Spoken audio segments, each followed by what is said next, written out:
नया साल है और जैसा कि हमने आपको बताया था कि दुर्ग पुलिस एक्टिव मोड पर है। नववर्ष 2026 को शांतिपूर्ण और सुरक्षित ढंग से मनाने के लिए दुर्ग जिला प्रशासन और पुलिस ने व्यापक सुरक्षा व्यवस्था की है। 31 दिसंबर की रात और 1 जनवरी को जिले भर में होने वाले कार्यक्रम, नाइट पार्टीज और पर्यटन स्थलों को ध्यान में रखते हुए सख्त निगरानी रखी जाएगी।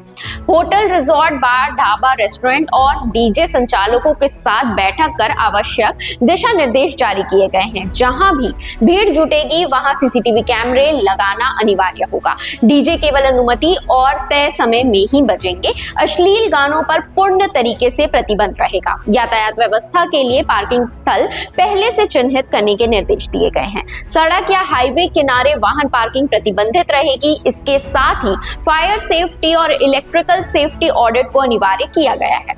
वहीं आपको बता दें, करीब 600 पुलिसकर्मियों की ड्यूटी लगाई गई है। इसके अलावा 70 फिक्स चेकिंग पॉइंट रहेंगे।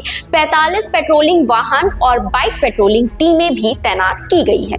इसी के साथ नववर्ष पर भीड़ वाले धार्मिक और पर्यटन स्थलों पर अतिरिक्त पुलिस बल भी रहेंगे।